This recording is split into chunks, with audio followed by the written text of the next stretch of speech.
Hora da entrevista.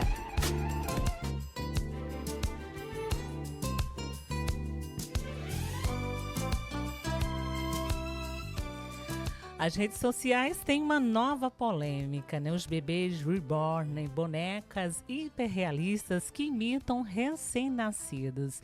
Vídeos publicados aí no TikTok e no Instagram mostram adultos aí tratando o brinquedo como crianças de verdade, agendando consultas médicas, dando mamadeira, trocando de roupa, levando para passear e até tentando usar assento em filas preferenciais, né?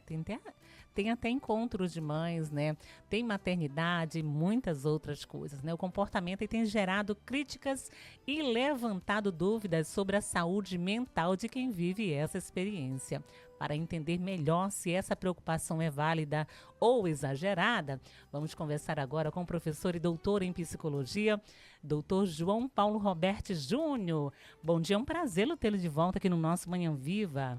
Bom dia, é um prazer estar aqui essa manhã chuvosa, Manhã né? chuvosa, doutor. Exato.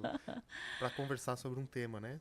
Como esse, que tem despertado, acho que, muita curiosidade, muita informação, e acho que é importante a gente conversar um pouquinho sobre isso. Falar né? é sempre importante, né? Exato. Falar sobre é sempre importante, né? Exatamente. Doutor João, então já quero começar perguntando, né? O que são, do ponto de vista psicológico, os bebês reborn? E como é que a psicologia interpreta nesse fenômeno aí? Então, né? Os bebês reborn, em geral, elas são bonecas hiperrealistas que simulam um bebê de verdade, vamos dizer assim, né? Inclusive, se a gente olhar as dimensões, as características, o peso é o mesmo, né? É igual. A gente aqui no estúdio até está projetando, né, uma simulação de um parto, né, natural, mas é de um bebê reborn. Então, são essas bonecas hiperrealistas que vão simular, em geral, recém-nascidos, apesar de que a gente vê bonecas até maiores também. E assim, do ponto de vista psicológico, quando a gente pensa esse fenômeno, né, a gente tem várias vias de interpretação sobre tudo isso que está acontecendo nesse momento, né? Eu acho que a gente pode olhar o bebê reborn como um boneco ou como um objeto, vamos pensar assim. Na psicologia, a gente pode pensar isso como até um objeto de apego, né? O que seriam esses objetos de apego, né? São o que a gente chama na psicologia de figuras simbólicas que as pessoas constroem vínculos afetivos, né? As pessoas cuidam daquele objeto, as pessoas gostam daquele objeto, as pessoas cultuam aquele objeto. A psicologia entende que o brincar, né, nesse caso, ou simular, né, alguma coisa com aquela bebê reborn, pode fazer com que a pessoa consiga projetar sentimentos expressivos e, de alguma forma, é um comportamento humano comum. Quando a gente olha, que é um comportamento que tem duas funções específicas, né? A gente diz que ele tem tanto uma função adaptativa quanto uma função expressiva. Então, uma função adaptativa no sentido do sujeito, né, que tem esse bebê reborn ou que tem algum outro objeto, ele consegue desenvolver vínculos e uma situação, um contexto adaptativo para conseguir manejar com aquele objeto, né, no seu ambiente, no seu contexto, mas também pode ser expressiva, né? A pessoa, ela quer mostrar, quando ela está falando, quando ela está cuidando do objeto, ela talvez esteja falando de outra coisa que não seja do objeto especificamente. Claro que o que a gente tem visto nas redes sociais, né, especificamente, não é uma discussão técnica sobre o fenômeno, né, ou uma discussão muito mais clínica, mas às vezes uma polêmica, muitas polêmicas infladas, às vezes por fake news, conteúdos sensacionalistas, Exatamente. que às vezes busca gerar engajamento das pessoas, que a gente chama na internet de criar aquele fenômeno de bait, né? As pessoas clicam para saber, elas querem entender, e aí cria todo esse murmurinho, né? Poxa, o que está acontecendo, né? Será que o público é tão grande assim, de pessoas que têm bebê reborn? Onde que está acontecendo essa visibilidade, né? Apesar de que me parece que essa visibilidade tem também tomado conta exclusivo, quase que majoritariamente, de perfis que comercializam ou produzem também esses bebês reborns. Então isso gera engajamento para essas redes E também, até influenciadores, né, que utilizam, né, que tem o bebê justamente para buscar esse engajamento, né? Exatamente. E gera engajamento, porque a gente tem curiosidade, É. é divertido quando você olha e aquilo realmente é impressionante, o quanto se aproxima da realidade o bebê e choca, né? E choca, assim, e a gente quer realmente saber o que está acontecendo, por que que as pessoas estão, né, com esse bebê reborn, enfim. Agora, o senhor já trouxe aqui esse olhar psicológico, né, para o fenômeno, né? O uso desses bebês, eles podem ter algum fundo, alguma questão terapêutica? Ajudam de alguma forma no tratamento de luto, depressão ou outros traumas? Ou Então, não? pois é, essa é uma questão. Eu diria que sim e não, né? É a máxima que a gente usa na psicologia, que é depende. Depende. Né? Depende do uso e depende em que contexto isso está sendo utilizado, né? Certo. Em contextos clínicos, talvez muito bem definidos, eles podem sim ser utilizados de forma terapêutica, né? Eu vejo, não sei se alguém já viu na internet, mas tem vários perfis que mostram isso. Idosos, por exemplo, que têm alguma situação de demência, como Alzheimer, enfim, e ganham o bonequinho para cuidar, né? Você consegue, de alguma forma, pensar que aquele boneco, aquele bebê reborn, ele está sendo terapêutico. Talvez em alguns momentos com mães enlutadas, apesar de que isso acho que seja muito raro, ou alguma condição mais específica, né? Mas é isso, o uso terapêutico, no caso dessas bonecas, eu acho que exige também um acompanhamento sistemático de algum profissional conjuntamente com o brinquedo, né? Mas voltando à ideia dos idosos, é muito interessante, porque idosos com Alzheimer, por exemplo, ou com alguma demência, muitas vezes utilizam e cuidam, né, dessas bonecas. E as pessoas em volta, né, desses idosos conseguem negociar com eles a partir do brinquedo. Então é assim, vamos dar banho na boneca e aí você toma banho também, né? Porque às vezes eles têm muita relutância em tomar banho. Resistem, né? Alguns. Exato. Então, é um exemplo claro e amplamente conhecido do uso desses bonecos nesse recurso terapêutico específico, né? Então, nessas questões, desses contextos clínicos e institucionais, né, a terapia com bonecas ou bonecos de forma geral tem sido utilizados de forma positiva, inclusive para redução de ansiedade, às vezes a agressividade, a agitação, né, que esse idoso apresenta. A boneca se torna ali naquele momento um mediador de afetos, né, de memórias, de comportamentos, a pessoa consegue mediar.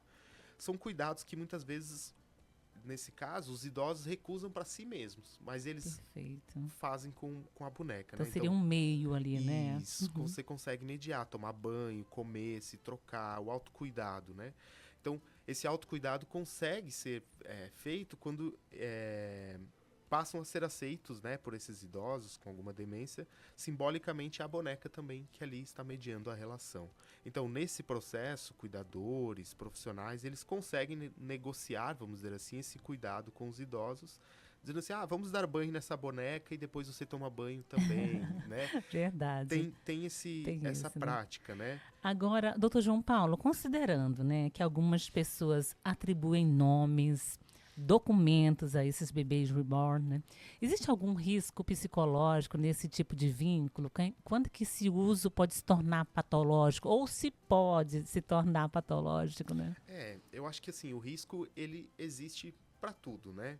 O risco, ele aparece, talvez, quando a relação com o reborn substitui de forma rígida outros vínculos sociais que a pessoa tenha. Exatamente. Né? Então ela começa a deixar de fazer as coisas do dia a dia dela, ela não quer ter contato com outras pessoas porque ela quer se dirigir exclusivamente ao cuidado ali da bebê reborn, né?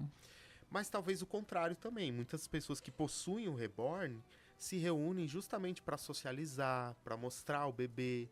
Então pode ser um vínculo, né, saudável nesse sentido.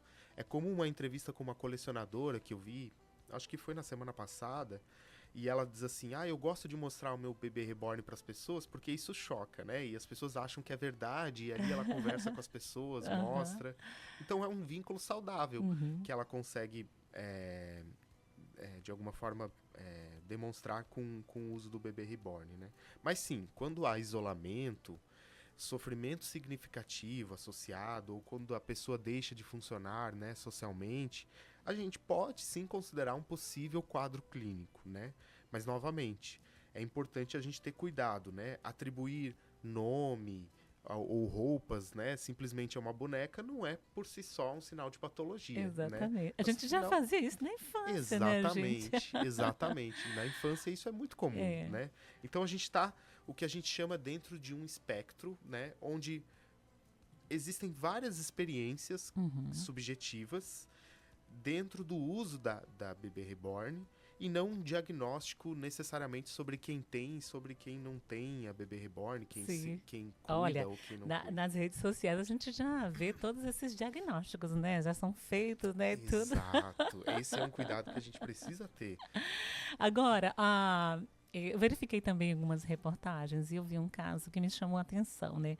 De uma família que vai até uma maternidade, né? Desses bebês, né? Junto com os filhos, né? E vão e trazem aquele bebê ali, né? Como se fosse um ente querido que vem junto ali da família. Então, no relato da dona da maternidade, ela diz, olha, é emocionante, né? A família vê aquele bebê nascendo e as crianças se emocionam. Eu quero saber do senhor. Há uma diferença entre os adultos que adotam, né, essas bonecas, né, e as crianças que brincam com eles, né, ou convivem como irmãos, né? Varia aí essa questão psicológica, a função psicológica ou não? Sim, vai variar, sim. Para as crianças, entra muito na lógica do brincar, do faz de conta, da imaginação, que é algo esperado, inclusive, no desenvolvimento saudável das crianças, né? É ali que ela brinca ou ela consegue acessar o mundo adulto nesse momento da lógica do brincar, né? O que é, novamente, esperado e saudável. Isso não tem nenhum impacto com relação a, por exemplo, ver os pais tratando aquela criança como um ente querido, como alguém da família? Isso não tem nenhum impacto com relação à visão de família, de filhos futuramente ou não? Não necessariamente, assim, depende como, é isso que é interessante, porque como entra nessa ideia do espectro de diferentes experiências, talvez entra como essa família está estruturada, no sentido de como esses diferentes irmãos são tratados, como eles são cuidados, e de como essa relação ela é construída ali na família, né? A partir do momento que se diz, que se informa para a criança que aquilo é um brinquedo, ou não, talvez não seja um brinquedo, porque às vezes a criança não pode brincar com aquilo, né? Que precisa ficar lá paradinho. Afinal, não é um brinquedo barato, né, doutor? Exatamente. É caríssimo, né? Eu tava olhando, os preços são caros. Aí vai variar, assim. Então, é importante que os pais, claro, no caso do mundo da criança, precisa deixar claro, né? Que aquilo não é um irmão igual como as demais crianças, né? Eu acho que no caso do adulto pode entrar tanto nessa ideia do colecionismo, até talvez a expressão de algum afeto não elaborado, alguma coisa nesse sentido. Então, essa função psicológica que é a bebê reborn vai variar conforme a idade, o contexto e a intenção também que se coloca a partir do momento que se tem um bebê reborn, né? Tem uma pergunta que a pessoa não quer se identificar, né? Mas vou deixar aqui para o senhor já responder, né? Ela está perguntando aqui. Então, quer dizer que esses bonecos são iguais a bebês reais? Olha, afeto, acho que ela está perguntando a respeito, né? Vamos dizer assim que fisicamente sim, né? Se a gente pensar que eles não são iguais, mas são objetos de apego também, né? Assim como a gente desenvolve com outras coisas na nossa vida, objetos e bens, às vezes, que são inanimados. Exatamente. Vamos pensar assim.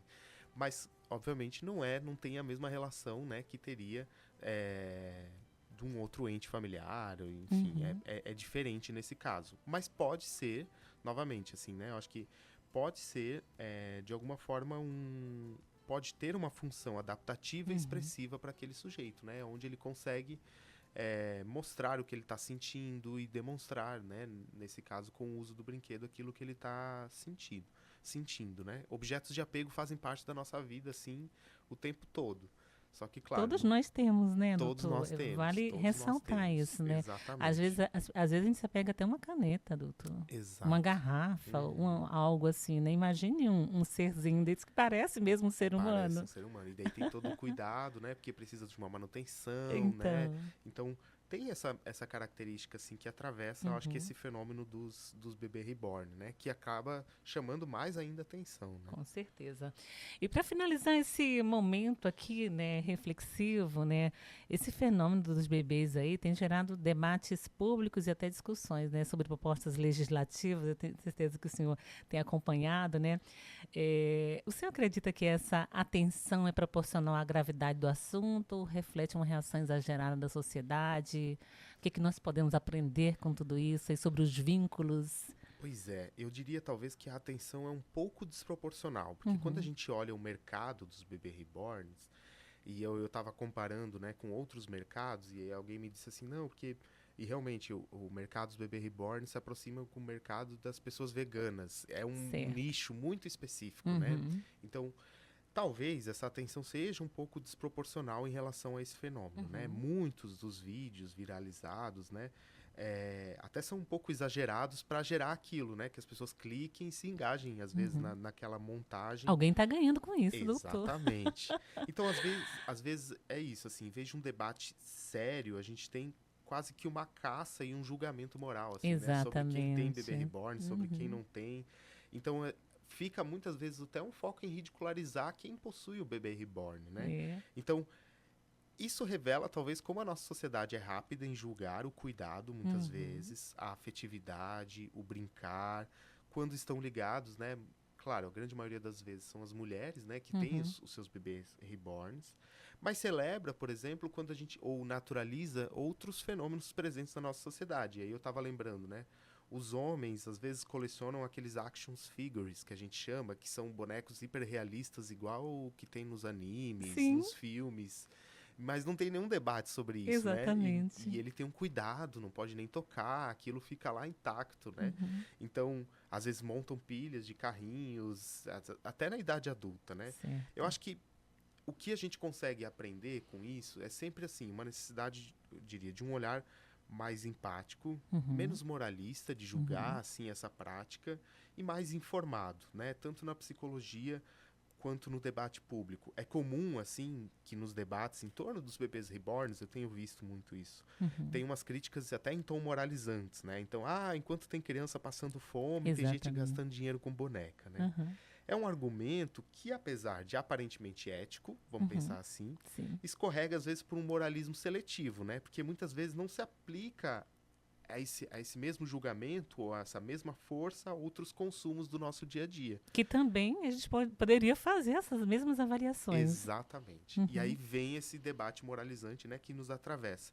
Porque daí também, quando a gente entra nesse debate, a gente presume que pessoas envolvidas com esse fenômeno, ou pessoas que possuem bebê reborn, seriam insensíveis ao sofrimento social, por exemplo, ou uma generalização injusta, por exemplo, das mazelas que estão na sociedade hoje.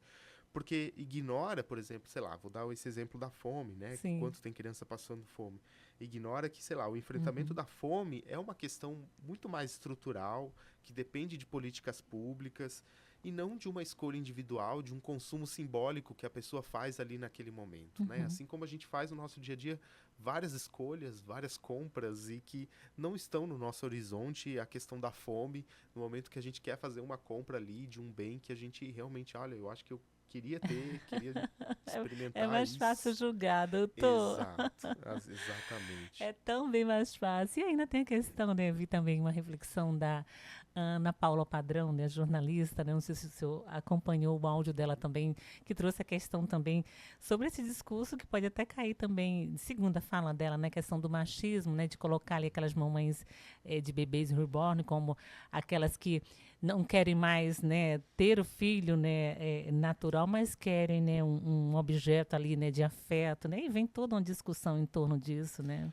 Exatamente, porque é um pouco entra nisso que eu estava falando, assim, às vezes a gente vê, claro, as mulheres, em grande maioria, tendo essas bebê reborns, mas parece que, de novo, assim, a expressão do afeto é ridicularizado, Exatamente. a subjetividade, né, é ridicularizada. E, claro, tem uma dimensão que a gente chama generificada, né? Às vezes os homens na idade adulta querem carrinhos, os action figures, e as mulheres vão para os bebê reborns, né? Que tá ligado talvez ao papel social que se espera que a mulher desempenhe, que é do cuidado, de cuidar da prole, dos filhos, né? E que, na verdade, nem sempre são atravessados por esses marcadores, né? Então, tem homens que não querem isso, tem mulheres que também não querem, enfim. Então, acho que é sempre importante a gente não julgar, né? Não escorregar para esse lugar do julgamento mesmo, da generalização, né? Exato. Também, né? Doutor João Paulo Roberti Júnior, quero agradecer aqui a sua participação nessa discussão aqui, para nos ajudar aqui a olhar, né, com mais clareza, com menos julgamento, esse assunto, né, que faz parte do nosso dia a dia. Todo mundo tem acesso às redes sociais, à internet, então a gente acaba tendo contato com essas questões também. Exato, eu que agradeço. Eu vou aproveitar e fazer um comercial aqui lá do nosso serviço de atendimento psicológico. Quem está precisando vai buscar ajuda, né, doutor? Exato. Então, eu sou professor lá na Universidade Federal de Roraima. A gente tem um curso de psicologia lá, e lá dentro da UFRE a gente tem um serviço de atendimento psicológico, né? Atualmente a gente está com um plantão psicológico, né? O plantão é um acolhimento psicológico que busca atender, né, muitas vezes de forma pontual, demandas emocionais e emergenciais que as pessoas precisem, né? Promovendo justamente saúde mental e bem-estar e autonomia para aquela pessoa que nos procura para atendimento. A gente tem horário dos atendimentos segunda-feira pela parte da tarde, terça pela parte da manhã e quinta-feira pela tarde. Não precisa fazer nenhum agendamento, basta chegar lá, que a gente tem, né, os estagiários que estão lá prontamente disponíveis para realizar o atendimento psicológico, né? Então, o atendimento ocorre por ordem de chegada, novamente, sem necessidade de agendamento prévio. Perfeito. E a ficha é preenchida lá na hora. Se alguém precisar de algum atendimento, né, algum acolhimento psicológico, a gente está lá disponível, né? O nosso telefone é 98113 0623. 981130623. Isso, né? Basta mandar uma mensagem, mas também não precisa mandar mensagem, pode chegar lá diretamente. Só vou repetir aqui novamente os dias. Os dias, né? Isso. Perfeito. Segunda-feira à tarde, terça pela manhã e quinta-feira à tarde, lá no Serviço de Atendimento Psicológico da UFRE. Perfeitamente, agradeço mais uma vez e, claro, né, espero o senhor retornar aqui no nosso Manhã Viva, né, novamente. Eu que agradeço, é um prazer estar aqui. Obrigada, um ótimo dia. Descontração, informação e muita música.